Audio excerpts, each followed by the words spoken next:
भोपाल से प्रस्तुत हैं प्रादेशिक समाचार। नमस्कार, समाचारों के साथ मैं जितेंद्र रघुवंशी। पहले मुख्य समाचार। प्रधानमंत्री नरेंद्र मोदी ने स्वच्छ भारत बनाने के लिए नागरिकों से कपड़ों के थैलों का उपयोग करने की अपील की। आदिवासियों की हलमा परंपरा को पूरे मध्य प्रदेश में लागू किया जाएगा, कहा मुख्यमंत्री शिवराज सिंह चौहान ने। राज्य विधानसभा का बजट सत्र आज से शुरू और प्रधानमंत्री किसान सम्मान निधि योजना की 13वीं किस्त आज जारी होगी। अब समाचार विस्तार से। प्रधानमंत्री नरेंद्र मोदी ने देशवासियों से भारत को स्वच्छ बनाने में योगदान करने और प्लास्टिक थैलों की जगह कपड़ों के थैलों का इस्तेमाल करने की अपील की है। आकाशवाणी से मन की बात कार्यक्रम की 98वीं कड़ी में उन्होंने कहा कि स्वच्छ भारत अभियान ने देश में जन भागीदारी के मायने बदल दिए हैं। प्रधानमंत्री ने कहा कि कचरे से कंचन की अवधारणा भी स्वच्छ भारत अभियान का एक महत्वपूर्ण हिस्सा है। प्रधानमंत्री ने इस बात पर प्रसन्नता व्यक्त की कि ई-संजीवनी ऐप पर इलाज के लिए परामर्श मांगने वालों की संख्या 10 करोड़ को पार कर गई है। श्री मोदी ने इसे एक बड़ी उपलब्धि बताया। ई-संजीवनी ऐप के माध्यम से लोग वीडियो कॉन्फ्रेंस के माध्यम से डॉक्टरों से परामर्श कर सकते हैं। प्रधानमंत्री ने कहा कि ई-संजीवनी ऐप आम जनता के लिए जीवन रक्षक साबित हो रहा है, खासकर मध्यम वर्ग और पर्वतीय इलाकों के लोगों के लिए। उन्होंने इसे देश की डिजिटल क्रांति की शक्ति बताया। प्रधानमंत्री ने कहा कि डिजिटल इंडिया की शक्ति आज देश के प्रत्येक कोने में देखी जा सकती है। डिजिटल इंडिया को घर घर तक पहुंचाने में कई ऐप की भूमिका महत्वपूर्ण रही है। प्रधानमंत्री ने डिजिटल भुगतान के लिए यूपीआई की सक्षमता पर गर्व व्यक्त किया।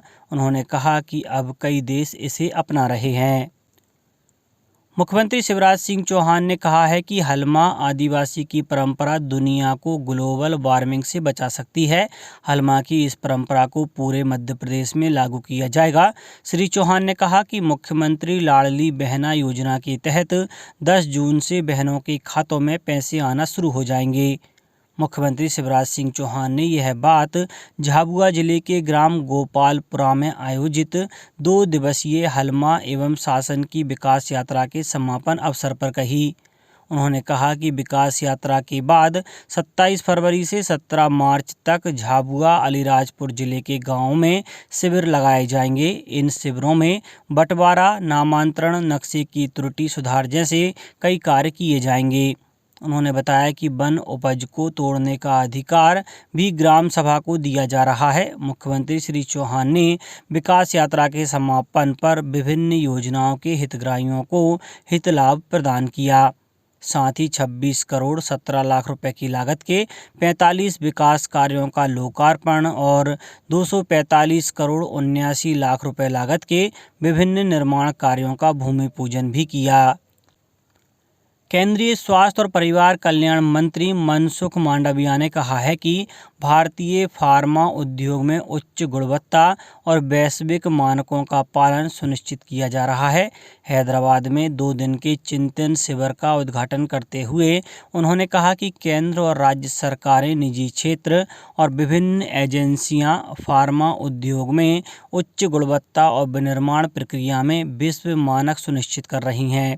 इस चिंतन शिविर में विभिन्न राज्यों और केंद्र शासित प्रदेशों के स्वास्थ्य सचिवों और औषध नियामकों सहित स्वास्थ्य क्षेत्र के विशेषज्ञों ने भाग लिया। शिविर का उद्देश्य देश में दवाओं की गुणवत्ता और विनियमन से संबंधित नीतियों और कार्यक्रमों की समीक्षा करना है। वहीं केंद्रीय सूचना एवं प्रसारण मंत्री अनुराग ठाकुर ने देश में मादक पदार्थों के बढ़ते मामलों पर चिंता व्यक्त की है।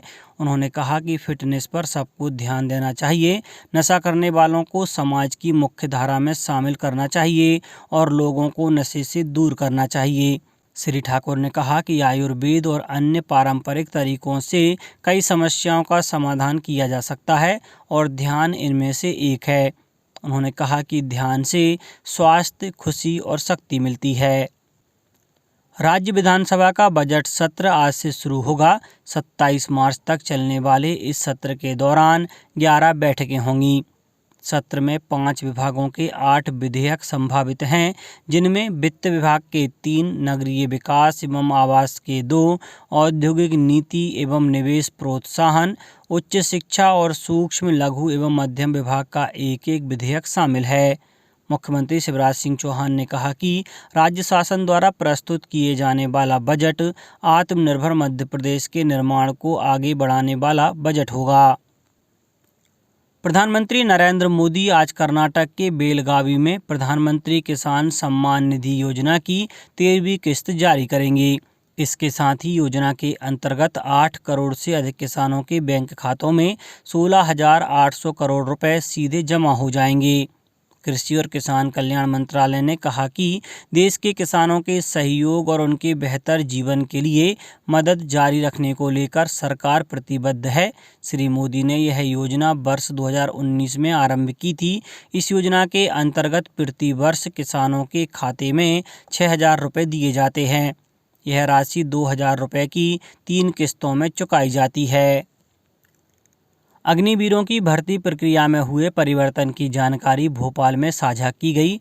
ब्रिगेडियर दीपेंद्र मनराई, उप महानिदेशक मुख्यालय भर्ती क्षेत्र मध्य प्रदेश और छत्तीसगढ़ ने बताया कि इस वर्ष से भर्ती रैली के पहले चरण में ऑनलाइन सामान्य प्रवेश परीक्षा आयोजित की जाएगी। केवल उन्हीं उम्मीदवारों को रैली के दूसरे चरण के लिए बुलाया जाएगा जो ऑनलाइन सामान्य प्रवेश परीक्षा उत्तीर्ण करेंगे, जिसके दौरान शारीरिक परीक्षण और चिकित्सा परीक्षा आयोजित की जाएगी। यह बदलाव 21वीं सदी में भारतीय सेना की उभरती ज़रूरतों के अनुरूप है। वेबसाइट www.joinindianarmy.nic.in पर पंजीकरण प्रक्रिया और नमूना प्रश्न पत्रों के वीडियो और दिशा निर्देश देखे जा सकते हैं। नई दिल्ली में शुरू हुए 31वें विश्व पुस्तक मेले में आम नागरिक सुबह 11 से रात 8 बजे तक जा सकेंगे। यह मेला 5 मार्च तक चलेगा। इस मेले का आयोजन भारतीय व्यापार संवर्धन संगठन और नेशनल बुक ट्रस्ट द्वारा संयुक्त रूप से किया जा रहा है। इस बार के विश्व पुस्तक मेले में फ्रांस विशेष अतिथि देश के रूप में भाग ले रहा है।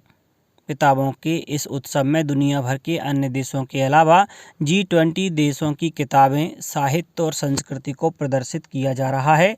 इस दौरान कई सेमिनार, सम्मेलन, पुस्तक विमोचन, साहित्यिक और सांस्कृतिक कार्यक्रमों के साथ साथ विभिन्न कार्यक्रम भी आयोजित हो रहे हैं। अब कुछ समाचार संक्षेप में। मध्य प्रदेश माध्यमिक शिक्षा मंडल की हाई स्कूल की वार्षिक परीक्षाएं 1 मार्च से शुरू हो रही हैं। 27 मार्च तक आयोजित की जाने वाली यह परीक्षा सुबह 9 से 12 बजे तक होगी। वहीं मंडल की हायर सेकेंडरी की वार्षिक परीक्षा 2 मार्च से 1 अप्रैल तक आयोजित होंगी। भारत रत्न नानाजी देशमुख की 13वीं पुण्यतिथि के अवसर पर चित्रकूट के दीनदयाल परिसर में कृषक कार्यशाला एवं पोषक अनाज प्रदर्शनी का शुभारंभ हुआ। नगरीय विकास मंत्री भूपेंद्र सिंह ने सागर में कहा कि 16 नगरीय निकायों में ग्रीन सिटी इंडेक्स कार्यक्रम प्रारंभ किया जाएगा।